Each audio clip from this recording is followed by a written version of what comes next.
in the Gospel of Mark, in this section from the story in 4 about Jesus stilling the storm to the end of Mark 8, the stories repeat themselves. But you all probably don't know that because you don't ever read the Gospel from beginning to end. So what makes this story of the storm different from the previous story of the storm? So the one that we just had at the beginning of the series, Jesus invites the disciples into the boat to cross to the other side. In this story that we have today, if you remember before the feeding of the 5,000, Jesus says, "Come away and rest," but the crowds follow. And so he sends the disciples into a boat to sail to Bethsaida. So he's not crossing the other side. He's staying on our side this time.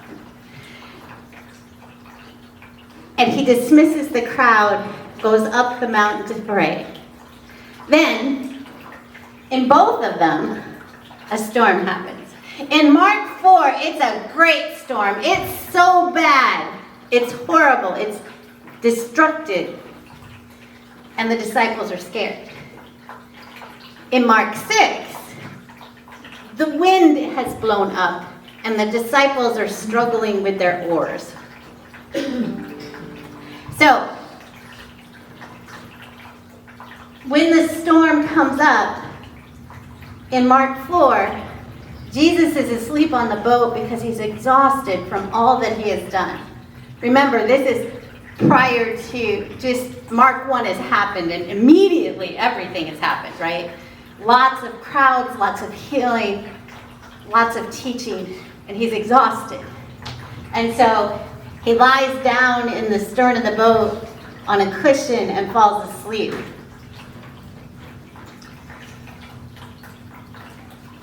And the disciples cry out to him. In Mark 6, Jesus is on the mountain praying, and he sees the disciples struggling. He sees them struggling, and so he walks out on the water to them, intending to pass them by.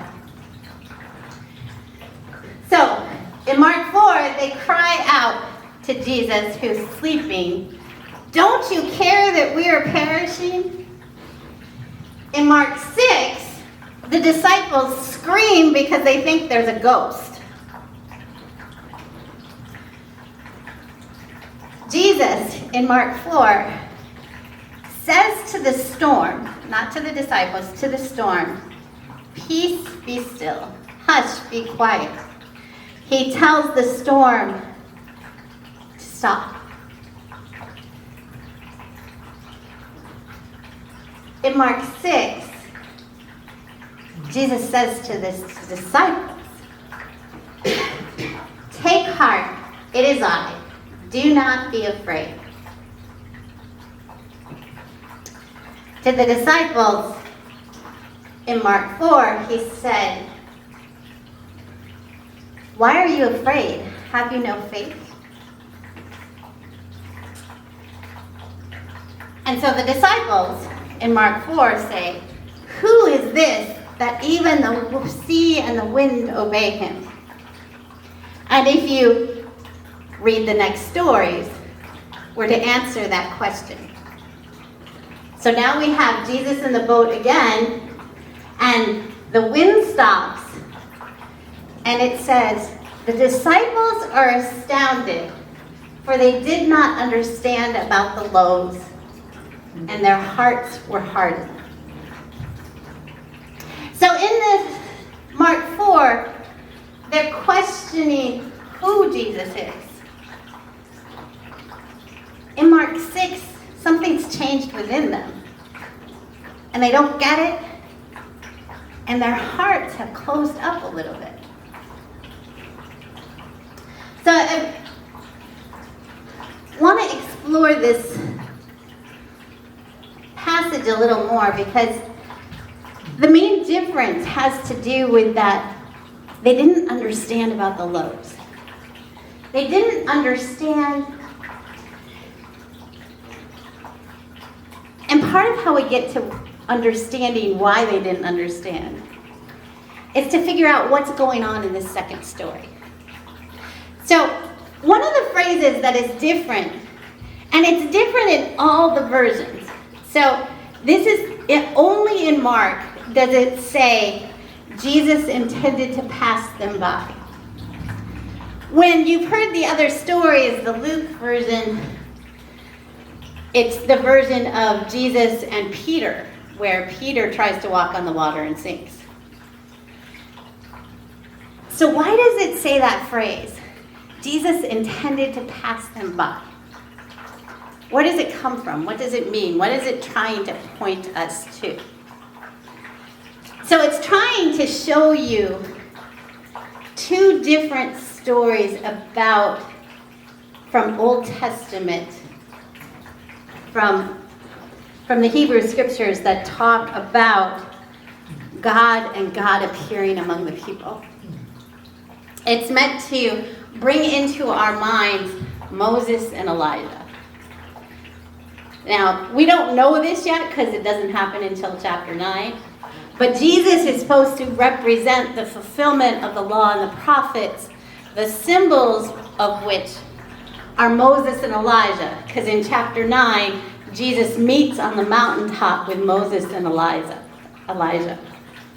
But this story puts us close to that by bringing up the idea of why is Jesus meeting Moses and Elijah. So Jesus intended to pass them by. There's a story about Moses. It's near the end of the journey through the wilderness.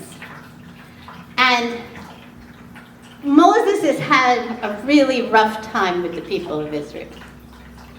They are always grumbling and complaining and just miserable and don't want to let go of Egypt, which is why they're stuck in the wilderness, because they're not ready to enter into a new life. And as they're getting closer to being ready, Moses needs some encouragement from God. And so he goes up to the mountain again, like Moses often did, to talk to God. But he said to God, I need to see you. So if you've heard any of the praise songs, Show Me Your Glory, that's what Moses prays at that moment. God, I need you to show me your glory. And so God says, you cannot see all of me. If you were to see all of me, it would destroy you. So I want you to hide in this crack, in this crevice. And you will be able to look at my back as I pass you by. The words, please pass you by. So we're to think about this story where Moses gets to see a glimpse of the glory of God. God passes by him. He sees his back. And from that moment on, Moses has to be covered. He wears a burqa because his face is shining with the glory of God. But what it said in that passage is that God passed by him. Then we have the story of Elijah, which is supposed to come to mind. Elijah, as a prophet, has been calling the political leaders to account. He's been calling them out for their bad deeds. And when the king dies, his wife, who has heard about all the things Elijah has said, decides that he too needs to die. And so Elijah flees for his life, running all over the territory until he gets to a mountaintop.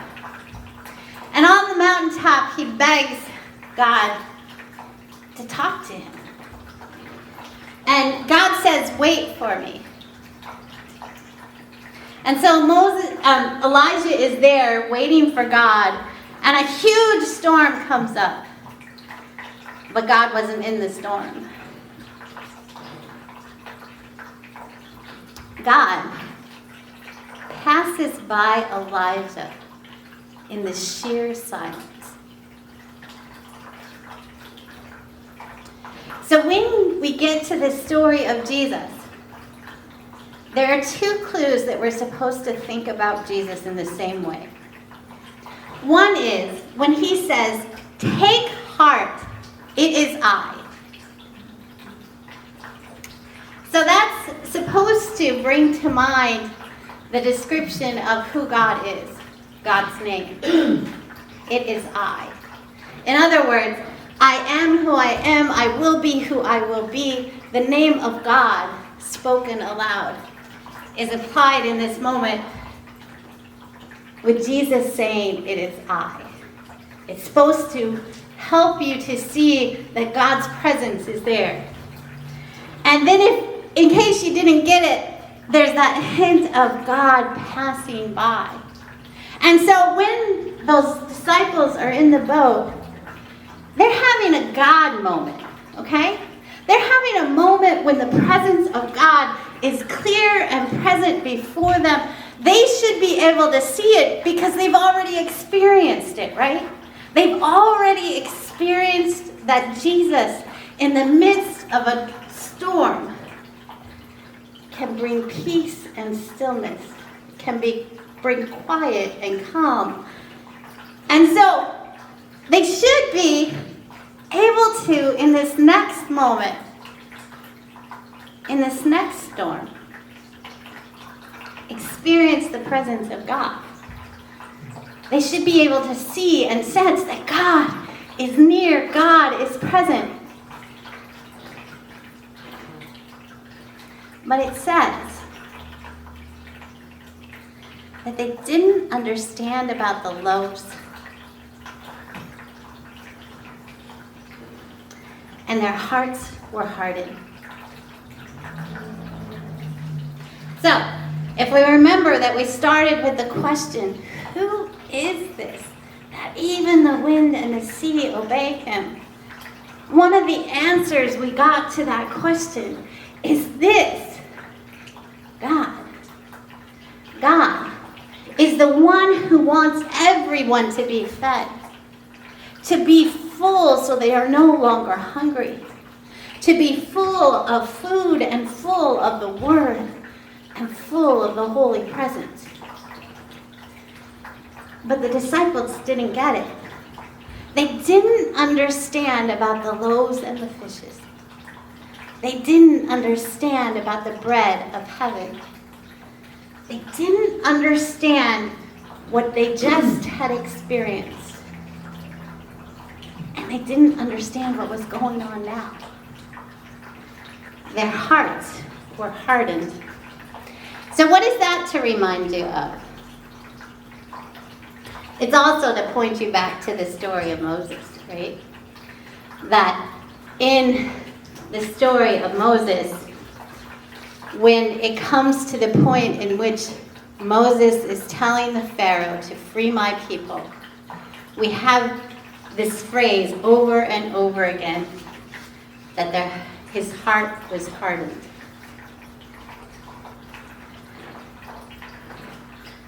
When the plagues come, the locusts, and Moses begs for his people to be free, his heart was hardened. All of the plagues come. Moses begs for his people's freedom. But Pharaoh's heart was hardened. The children, the boys under 2, are killed by this plague.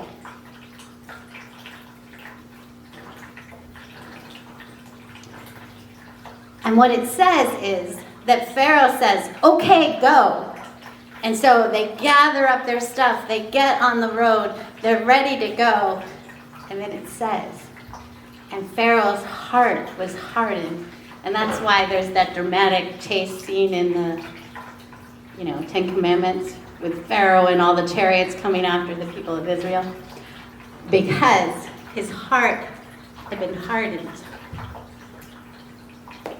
But we're also to be reminded that that phrase is also used in relationship to King Saul.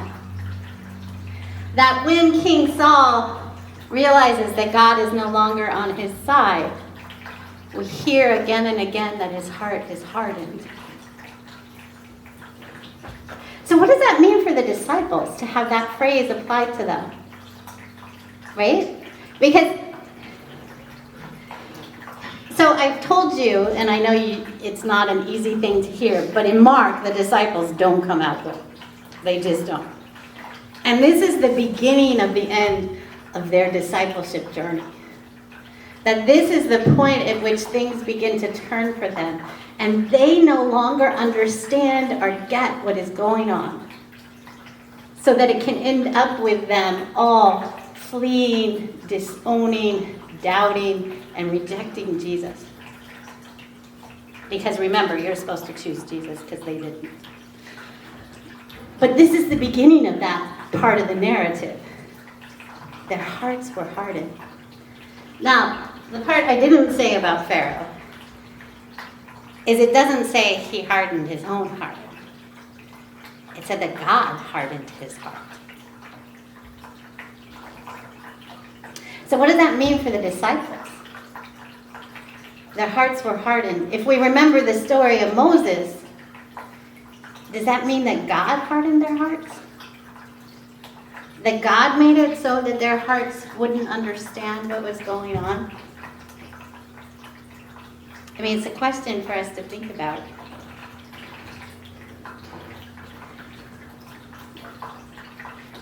But it's also a reaction that we often have, because when we're faced with God, it's not usually just to comfort us.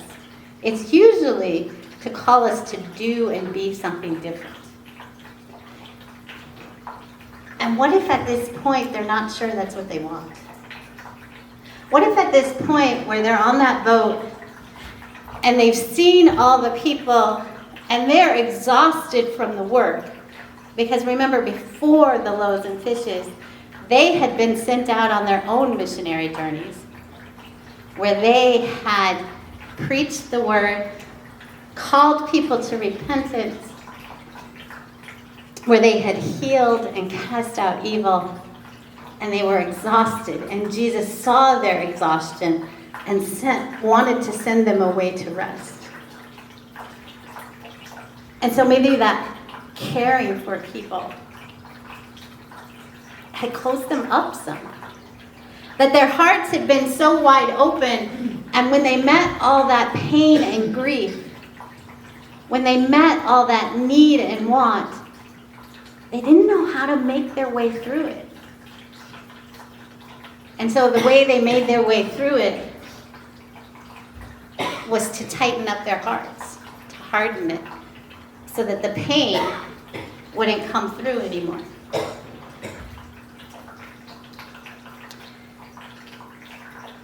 Maybe that exhaustion has led to them not being able to see God in their midst anymore.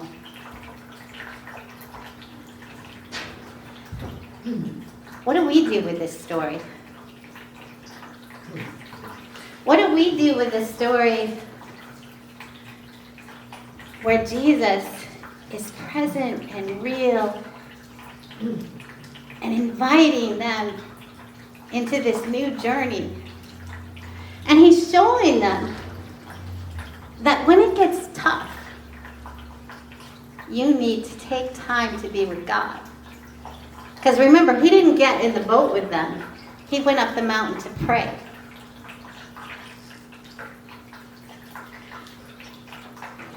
He's shown them how you make your way through all the pain and need. That your heart can still be wide open, right? Because remember from last week when he was seeing the crowd before him, and he was moved.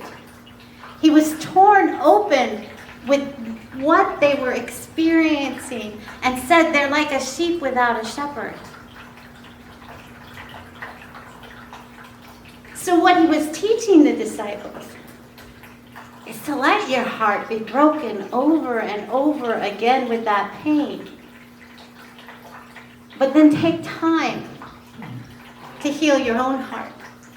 To spend time with God so that that pain that you've experienced, you can let go and God can nourish you and be with you, be present with you. But they didn't get it. They didn't understand about the loaves. They didn't understand about having your heart broken open for the people in need in front of you. They didn't understand that the people they would encounter needed a shepherd.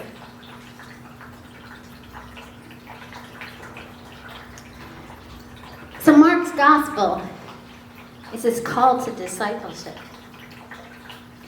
And so as the disciples start to fail, where do you place yourself in the story? Where do you begin to see yourself and put yourself in the gospel story?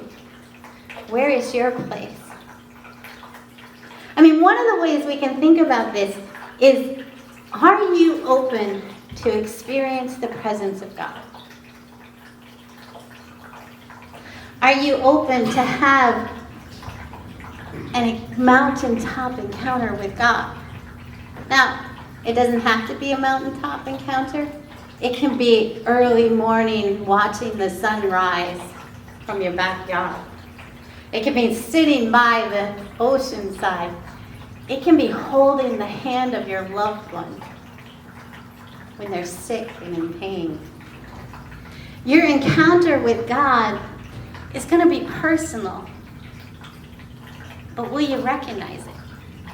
Will you let your heart be open enough to feel and experience the presence of God in your midst? That's one of the questions of this text, right?